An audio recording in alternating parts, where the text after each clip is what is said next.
Okay, this is from a WordPress blog from Andy Porter, resigning from Scientology staff, September 4th, 2023. The problem with relaying any narrative about working on staff for the Church of Scientology is that all of it is so absurdly, insanely crazy, you don't know where to start. I was the executive director of the Church of Scientology of Washington State in Seattle, aka the Seattle Org, in the early 1990s. Here we pick up the tale as I walk into the Los Angeles CLO, Scientology Management Office, and try to resign my post. I hated my post, hated being on staff at the Seattle Org, and wanted out. The statistics of the org were horrible, and I hoped that Scientology management would realize what an incompetent executive I was and remove me. And this was partly true. Upper management did consider me a loser, but not enough to remove me. It's because they didn't want to do it. Once I realized I would be here on the post basically forever, I decided to act. I got some money and flew to Los Angeles and went into the CLO, Scientology Management Office, and told them that I wanted to leave my post and route off staff. I explained that I was too much in debt personally, that I was a poor administrator, and that they could do better than me.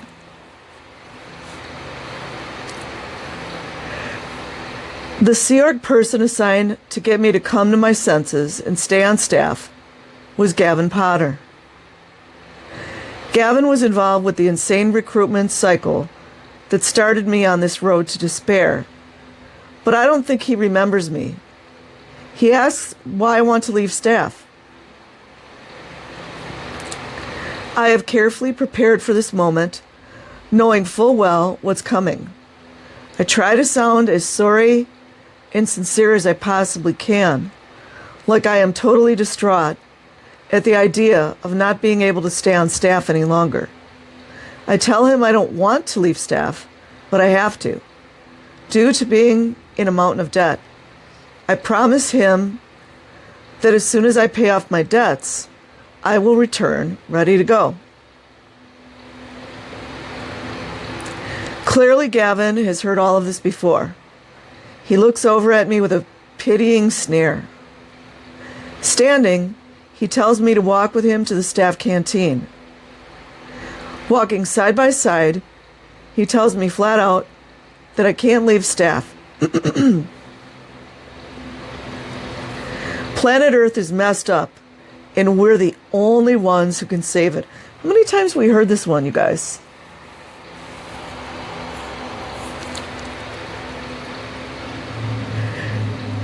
He stops for a moment, turns to face me, gets right up about 4 inches from my face, boundaries, to tell me that only a real pussy would bail out, that I'd be betraying the group. Only a degraded scumbag would do that, and on and on. We arrive to the canteen, and he gets himself a 32-ounce coffee. I stand there watching him add endless sugar, stirring it in as he continues to lay into me about wanting to break my contract and route off staff. At this point in the process, I am strong in spirit, and I tell him that despite his opinions, I still plan to route off staff.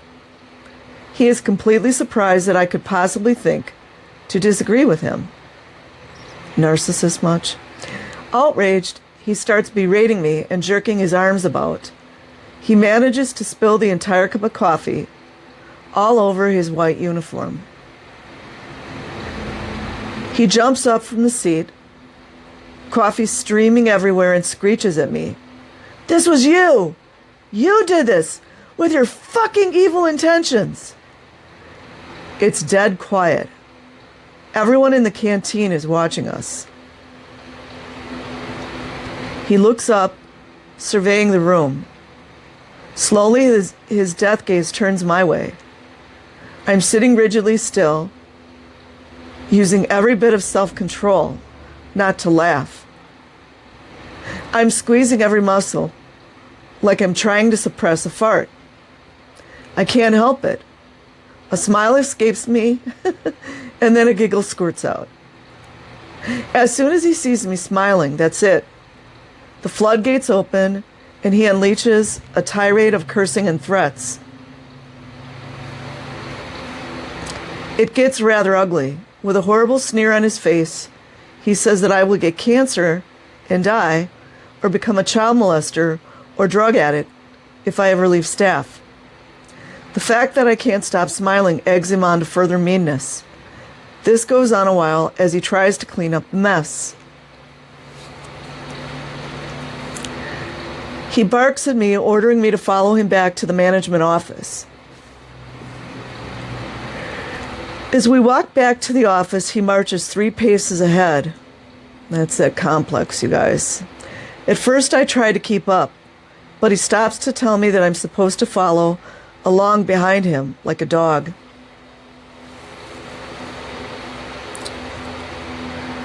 Back in the office, he explains that because I am acting like a worthless piece of shit, he is going to sign me to work on AOLL building renovations. Huh! Like the children do. Don't you guys remember Lara FM talking about Saturday Reno Day for the children? Apparently the FBI and Department of Justice,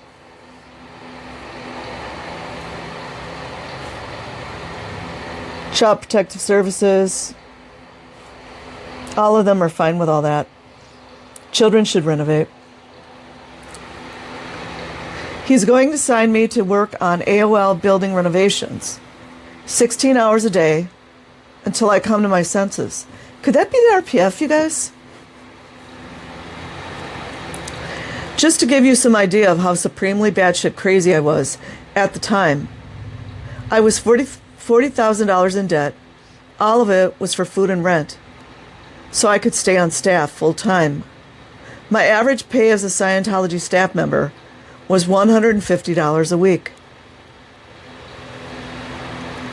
I met someone while doing the renovations and tell my tale of woe, saying that if I could pay off the $40K in debt, I'd stay on staff. They convinced me that if I write a letter, a CSW, to Matt Feshbach, explaining my situation, that he will surely answer and give me the $40,000. I get excited and tell my captors that I may have a solution. They act as if the debt is fully paid, give me a great big hug, and welcome me back.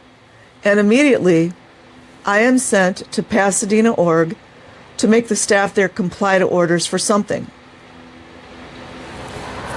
The next day, I get to the Pasadena org. I speak to the staff there, the ones I have been sent to berate, and see how they look at me. I don't know what to say to them. In a day or two, the reality sets in. Matt Feshbach is not going to give me any money. But I've agreed with these assholes to get back on staff. See the games everyone plays? The feeling of despair and hopelessness is overwhelming.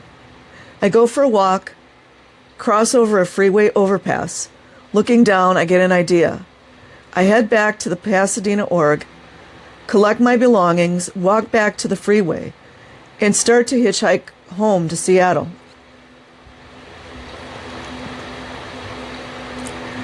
I'd hitchhiked many times in the past, and honestly, the feeling was wonderful. I decided to avoid I-5 and make my way towards Victorville. After a while, I'm hungry, and the adrenaline has worn off a bit. I stop at a payphone and call my wife, tell her what's happening, where I am. Her advice is to go back to the base and tell them I simply can't stay on staff any longer. and leave the right way. That never works, by the way. Reluctantly, I agree. That's a shame. Cross the highway and start to hitchhike back to the Sea Org base. When I finally manage to make my way back to LA and the Sea Org base, it's maybe 1 a.m. I am walking down L. Ron Hubbard Way to the house where I was sleeping when none other than Gavin Potter emerges from the Asho building. Doesn't Tori Chrisman talk about the Asho building? He sees me under the streetlights scurrying by and yells at me to stop. I stand still, horrified that it's him. He comes very close and says, in the vilest tone he can muster, "You fucked up, piece of shit. You blew a Sea Org base, and now you're going to get declared." Don't worry, Gavin learns in the end. The next day I was told that I must stay in LA while they drew up papers to have me declared a suppressive person. I was told there would be a committee of evidence first. Little does he know and his family know that's a gift they gave him. I'm just saying this. In the next days, I managed to reach a Scientology person higher up the management food chain than Gavin Potter. I had met Greg Hughes years ago when he was the CEO of Sterling Management. Greg was in upper management at the time, in the Watchdog Committee for WISE. Greg heard my story and decreed that I was not to be declared a suppressive person, but rather I was to be given a leave of absence from my post at the Seattle Org long enough to pay off all my debts. That was decent. I was happy that was what I'd requested when I'd first arrived. I packed to leave for the airport to go back to Seattle and happened to see Gavin for the last time. You see what these narcs do? He accosted me as I passed by and commanded me to stop. He gets very close, right in front of me, looks me in the eye and whispers, "You're lucky, you little asshole." I'm 5'2" tall. He turns and spits on the sidewalk. "You're just lucky you have friends in high places for now," and stomps off. Doesn't this remind you of the dickhead that assaulted Megan Anderson, otherwise known as Lara?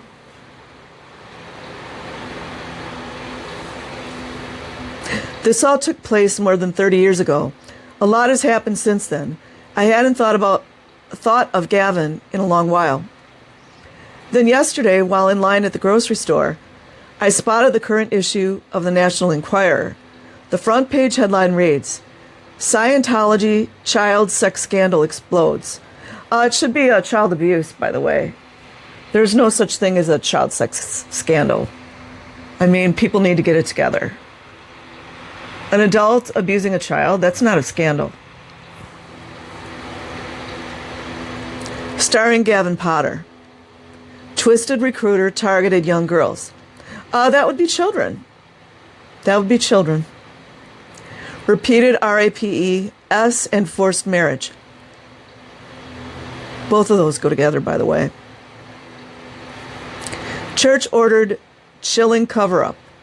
I bought a copy, read the article, and was motivated to write this Gavin Potter character reference. Sincerely, Andy Porter. I will leave a link in the description box. Like and subscribe if you choose. Otherwise, have an amazing day or night wherever you are. Peace.